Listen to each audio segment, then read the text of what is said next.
Welcome to another deep dive where we really get into some fascinating material that you sent our way. I'm excited for this one. This time it's all about the work of scholar Tzvee Zahavy. It's going to be great. And we're going to see what we can learn from all this great stuff you've shared. Yeah, so much here to dive into. It seems like Professor Zahavy really has made a big impact on Jewish scholarship and also really engages with the public side of Judaism today. Absolutely. And the range of these sources is incredible. So we've got his analyses of ancient Jewish texts. Okay. We've got his work on how Jewish prayer developed and even his take on current events. Wow. We've got stuff on Halaka, Jewish law, Piety, Zionism, you name it. It's going to be a lot. He was really engaged with the whole spectrum of Jewish life. So where should we start?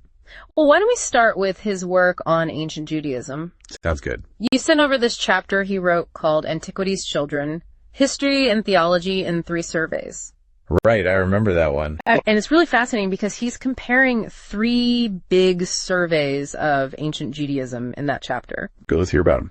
Okay, so the books are Alan Segal's Rebecca's Children, Lawrence H. Schiffman's From Text to Tradition, and Shade J.D. Cohen's From the Maccabees to the Mishnah. Gotcha. So those are the big 3 in this field, I guess. Yeah, pretty much, yeah. And Zahavy does a great job not just summarizing them, right, but he really digs into how each author, even though they're all giving us really important information, is kind of reflecting their own viewpoint on Judaism. Yeah, that's so interesting. Their own background is kind of coming through in how they're writing about history. Exactly. And I think Zahavy is right when he says that as readers, we almost instinctively want to know that kind of stuff about an author. Yeah, totally. Yeah. It helps you see where they're coming from. Are they coming at it from a Reform perspective or an Orthodox one or what? Yeah, you want to know their angle, basically. Right. Because that totally shapes how they see things. Exactly. And Zahavy's point is that these authors are all kind of looking for the roots of their own forms of Judaism in the past. That makes sense. They're looking back at history and seeing what led to their own traditions. Exactly. And he uses this really great example with how they all talk about the Pharisees. Oh, yeah. Tell me about that. So Schiffman, being Orthodox, really focuses on how the Pharisees were the direct ancestors of rabbinic Judaism. That's interesting. He sees them as the ones who developed the oral Torah and all that. So for him, they're the key link to how Judaism is practiced today. Exactly. Then you've got Cohen, who's coming from a conservative perspective, and he focuses more on the Pharisees' social behavior. Okay. He's interested in their practices around ritual purity and how they separated themselves from regular society. So he's seeing them as a really distinct group with their own specific ways of doing things. Yes. And then Segal, who's writing from a Reform perspective, doesn't really talk about the Pharisees that much. Interesting. Because Reform Judaism doesn't really emphasize the rabbinic tradition in the same way. Yeah, that makes sense. They're more focused on the Hebrew Bible. Exactly. So it's really interesting how each author is highlighting different things about the Pharisees, depending on their own background. Yeah, it's almost like they're each drawing a different picture of the same group. That's a great way to put it. Oh. And it's not just the Pharisees either. They do the same thing with other topics like apocalypticism. Oh yeah, that's those beliefs about the end of the world, right? Exactly. And Schiffman sees apocalypticism and asceticism as really important parts of Palestinian Judaism at that time. Okay. He even suggests that they played a role in the Jewish revolts against Rome. So for him, it's a major social and political force. Right. Whereas Cohen sees it more as a kind of literary or theological development. Okay. Like a transformation of prophecy focused on visions of the future. Mm-hmm. But he doesn't really see it as having a big impact on society as a whole. So it's more like an intellectual thing for him. Yeah, and then Segal really gets into the social and political side of apocalyptic movements. That's it. He sees the Dead Sea Scrolls community as a prime example of a group that was really driven by these beliefs. Yeah, the Dead Sea Scrolls are fascinating. Totally. And Segal even connects Jewish apocalypticism to the rise of early Christianity. Oh, wow. He sees them as closely linked. So again, we're seeing how their own perspectives on Judaism are influencing how they understand these ancient ideas. Exactly. And they also have really different views on what happened after the destruction of the Second Temple in 70 CE. Okay, let's hear about that. So Schiffman really emphasizes the rise of the Pharisaic rabbis after the temple was destroyed. Right. He sees it as the continuation of Jewish tradition, even though the temple was gone. So for him, it's like this unbroken chain. Yeah, and Cohen kind of agrees, but he also points out some key differences between the post-destruction period and the earlier Maccabean revolt. So he's saying that Jewish tradition did change and adapt in some ways. Yes. And what Zahavy points out is that these underlying theological viewpoints are actually shaping the way these scholars are telling the story of Jewish history. That's so interesting. It's like their own beliefs are influencing how they interpret the past. Precisely. Zahavy really gives us a valuable tool for understanding these important works on ancient Judaism. Okay, so he's helping us read between the lines and see the bigger picture. Exactly. Now let's move on to his work on Jewish prayer. Okay, I'm really interested in this because I've always wondered how those prayers came about. Yeah, it's a fascinating topic. And one of the sources you shared is Zahavy's paper, Early Jewish Prayer, The Case of the Shema. Okay, I remember seeing that title. In this paper, he really digs into the historical context after the destruction of the Second Temple. Yeah, that must have been such a huge turning point for Judaism. Absolutely.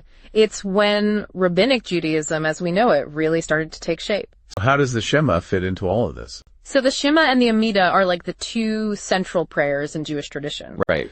But Zahavy points out that they actually came from very different origins. Really? Yeah, and they were associated with different groups who were kind of competing with each other. That's really interesting.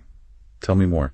Zahavy argues that the Shema was originally the main ritual of the scribes. Oh, wow. Like the people who studied and copied the Torah, while the Amidah was more connected to families with priestly connections. So you're saying that there was like a social and political dimension to these prayers? Absolutely.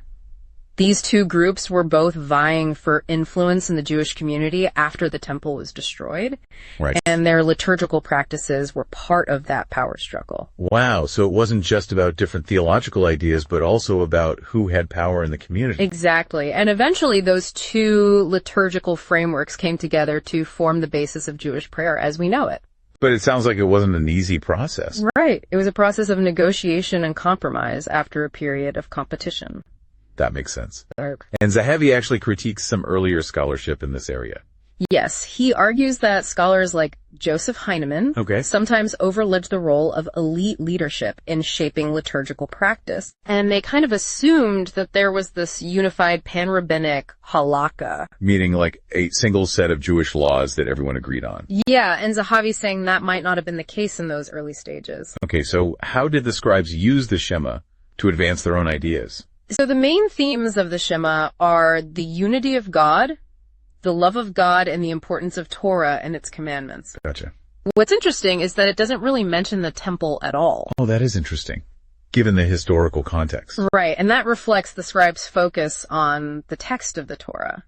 They were trying to establish their authority in this new reality without the temple. So they were emphasizing the parts of tradition that were still relevant. Exactly. And there's also evidence that the Shema was revised later on. Really? How so?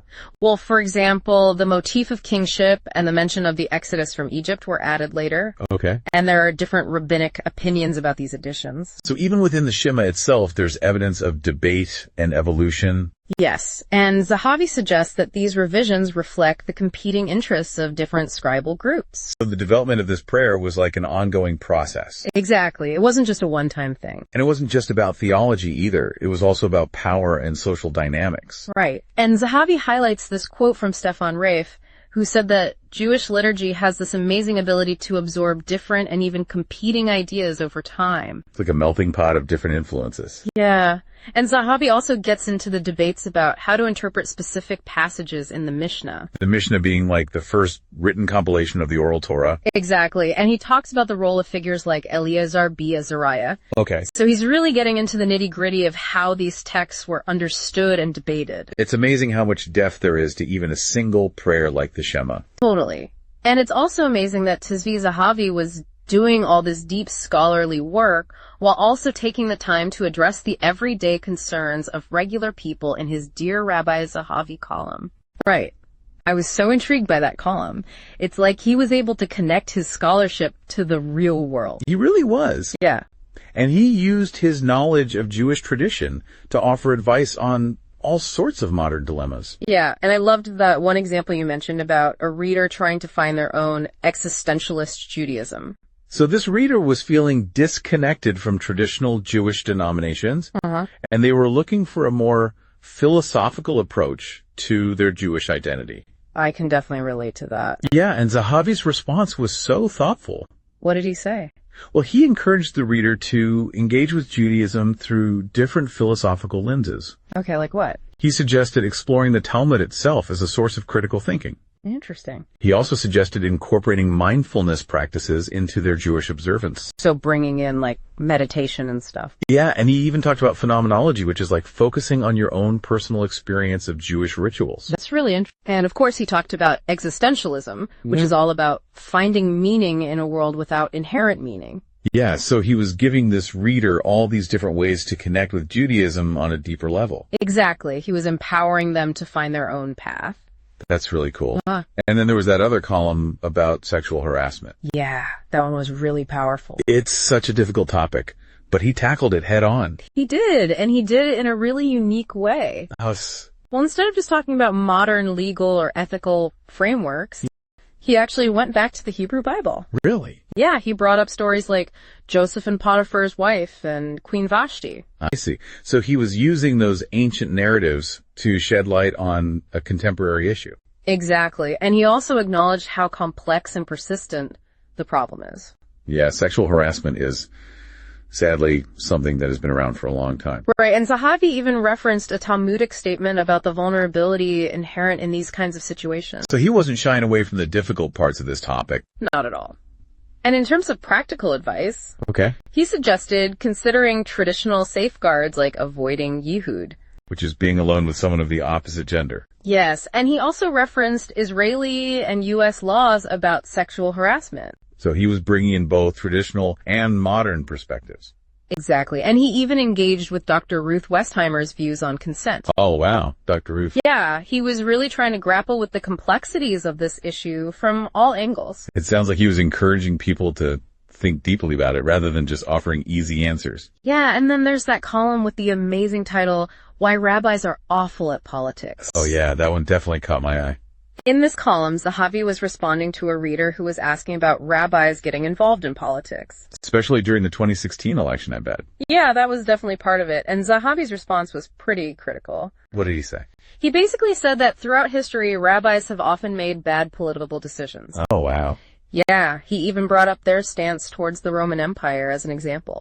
So he's saying they don't always have the best track record when it comes to politics. Right, and he was especially critical of Orthodox rabbis who condemned Trump during the campaign. For his discriminatory statements and stuff. Yes, but at the same time, Zahavy pointed out that those same rabbis often uphold discriminatory practices within their own communities. Okay, like what? Well, he mentioned things like gender segregation and excluding non-Jews and LGBTQ people. So he was calling out a kind of hypocrisy. Yeah, he was basically saying that they can't condemn someone else for discrimination while practicing it themselves. That's a really sharp point. And ultimately, he advised readers to make their own voting decisions based on their own understanding of the issues. So he was saying don't just blindly follow what rabbis say about politics. Exactly. Use your own judgment. It's really refreshing to hear a rabbi saying that. It is. And, on top of all this public engagement, Zahavy was also a dedicated teacher. Right, he taught at the university level. Yes, he taught Mishnah Midrash and Talmud.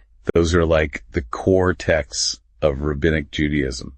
Exactly, and he really emphasized his students engaging with the original Hebrew and Aramaic texts. So no shortcuts. No shortcuts. He even developed software like Milim and VORB to help his students learn the languages. Wow, that's dedication. He really wanted them to have a deep understanding of these texts. And his course descriptions show how much he valued historical context. Yeah, he was always trying to understand these texts in their original setting. And he often used the works of his revered professor, Jacob Neusner. Right, Neusner was a huge influence on him. So Zahavy was not only a brilliant scholar, but also a gifted teacher. Absolutely. He was committed to both scholarship and pedagogy. And then there's his work on Halaka, Jewish law. Right, you sent over his paper, In Search of the Logic of Judaism, From Talmudic Chaos to Halakhic Linearity. Yes, that one was dense. It's a really thought-provoking piece. He starts by looking at how other scholars have understood Halakha. Okay. And he basically argues that they haven't fully accounted for how complex and messy the Talmud is. Yeah, the Talmud is not exactly known for being straightforward. Exactly. And so Zahavy proposes this really interesting framework. Tell me about it. He uses ideas from chaos theory to understand the logic of the Talmud. Chaos theory. Wow, I never thought I'd hear those two things in the same sentence. It's pretty wild, right? But it actually makes a lot of sense when you think about it. Okay, explain it to me. So Zahavy is saying that the Talmud, with all its different opinions and debates and digressions, Right, it's like a labyrinth. it's like a huge complex system that's full of information but doesn't follow a clear linear path. Okay, I'm starting to see where the chaos theory comes in. Right, and he contrasts this with Halaka, which is the more codified and organized body of Jewish law. So Halaka is trying to make sense of the chaos of the Talmud. Exactly. Zahavy sees Halaka as like a more linear offshoot of the Talmudic system. So it's like taking this messy, chaotic system and trying to extract some order from it. Yes. And Zahavy is really open about how his own teachers influenced his thinking here. Oh yeah, who were they? He talks about Rabbi Joseph Soloveitchik and his revered Professor Jacob Neusner. Two big names in Jewish thought. Absolutely. Soloveitchik was known for his concept of halakhic man. Right, which explored the philosophical and theological underpinnings of Jewish law. Yes. And Neusner was all about the historical study of Rabbinic Judaism. Okay. He wanted to understand these texts in their specific historical context. So Zahavy was drawing on both of those approaches. Yeah, he was combining this deep philosophical understanding with a rigorous historical approach. And how does his view of halakha compare to other scholars? Well, he engages with a lot of different thinkers, like Urbach and the authors of the Encyclopedia Talmudic, as well as people like Roth Englund, Sanders, and Thompson. So he's really covering a lot of ground. He is, and he points out how they all have different ways of defining halakha. Interesting. Some see it as a set of religious norms, others see it as a legal system, and so on. So there's no agreed upon definition. Right, and Zahavy argues that the idea of halakha as this fully coherent system is actually not something you find in the earliest rabbinic texts. So it's like a later interpretation. Exactly. It's something that scholars have imposed on the material. Fascinating. And his final metaphor is really great. What is it? He compares the Talmud to a chaotic system and halakha to a more linear offshoot of that system. So it's like trying to create order out of chaos. Yes, and that's a really helpful way to understand the relationship between these two essential parts of Judaism. Okay, so we've talked about ancient Judaism, prayer, and Jewish law. What's next? Well, you also send over some material on Zahavy's thoughts on Jewish piety. Right, he has a whole chapter on that. Yeah, so let's dive into that. Sounds good. So how does Zahavy define piety in a Jewish context? Well, he defines it as living your life in accordance with religious principles and values. Okay, so it's not just about believing certain things, but actually putting those beliefs into practice. Exactly. And he emphasizes that in Rabbinic Judaism, actions speak louder than words. So it's about the piety of action. Yes, and he goes on to explore all the different ways that piety shows up in Jewish life. Well, he talks about daily practices like reciting blessings, even for simple things like eating or going to the bathroom. So it's about infusing the everyday with a sense of the sacred. Exactly. And he also highlights the importance of prayer wearing talit and tefillin. Those are the prayer shawl and phylacteries. Yes, and attending synagogue services. So it's about connecting with God through ritual. And of course, he talks about Shabbat and the Jewish holidays. Those are obviously central to Jewish life. They structure time and connect people to the religious calendar. And Zahavy also addresses the role of women in traditional Jewish piety. He does, and he points out that women's piety was often focused on the home and family. Okay.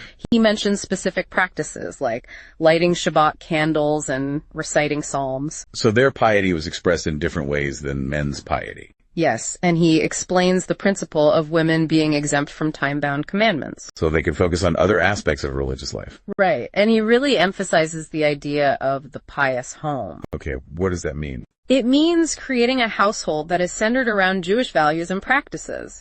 So things like keeping kosher and having a mezuzah on the doorpost. Exactly, and raising children with a Jewish education.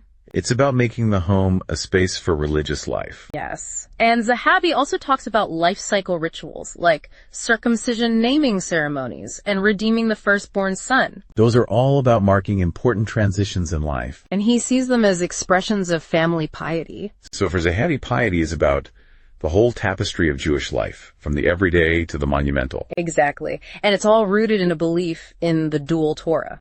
The written Torah and the oral Torah. Yes. That's the foundation of it all. And it's important to remember that Zahavy was writing and teaching and giving advice, all while raising a family. That's right. Being a devoted father and husband. It really shows how much he valued family life alongside his intellectual pursuits. Absolutely. He was clearly a very well-rounded person. Now we should talk about his views on Zionism. Yes, that was another fascinating part of the material you shared. So he had this column called My Existentialist Zionism. Okay, existentialism and Zionism. Interesting combination. It is, and in this column he's responding to a reader who has some concerns about Israel. I can imagine there are a lot of different perspectives on that. There are, but Zahavy presents a really positive and confident view of Zionism. Okay. And it's all based on his own unique understanding of it. So how does he approach it? Well, he starts by talking about the 4 classical forms of Zionism. Right? Political, socialist, cultural, and religious. Gotcha. And he acknowledges that each of those has been partially fulfilled in modern Israel, but also faces ongoing challenges. That makes sense. And then he introduces his own concept of existentialist Zionism. Okay, I'm curious to hear what that means. So he takes this idea from existentialist philosophy that existence precedes essence.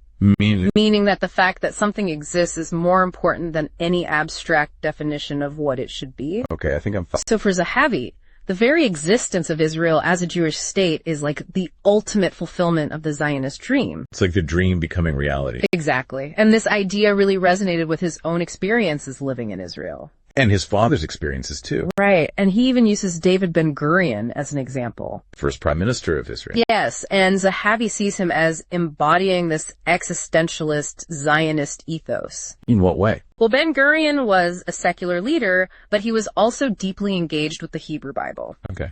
And for Zahavy, that shows how the concrete reality of Jewish sovereignty was more important than any specific ideology. So it's about the reality of a Jewish state in the land of Israel, more than any particular vision of what that state should look like. Exactly. And the second key aspect of Zahavy's existentialist Zionism is this idea of angst.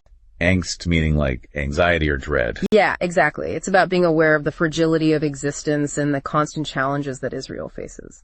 That definitely rings true given the geopolitical situation. Right. And Zahavy connects this to the lyrics of Hatikva, the Israeli national anthem. Which is all about the hope to be a free people in their own land. Yes, and for Zahavy, this hope is constantly being renewed in the face of adversity. So it's not just about achieving statehood, but about the ongoing struggle to maintain it. Exactly, and that's the essence of his existentialist Zionism. Well, this has been a truly amazing deep dive into the work of Tzvee Zahavy. I agree. He was such a fascinating and multifaceted scholar. From ancient Judaism to modern-day issues, he really covered it all. And he did it all while being a devoted husband and father. Which is really inspiring. It is. And hopefully this deep dive has given you a good sense of his impact on Jewish thought and the Jewish community. And for you, the listener, we want to leave you with a question. How does understanding the history and philosophy of Judaism, like we've been talking about today, how does that affect your own understanding of your beliefs or the world around you? It's something to think about. We encourage you to explore Tzvee Zahavy's writings further. And see what insights you can find. Thanks for joining us on this deep dive. It was a pleasure. Until next time.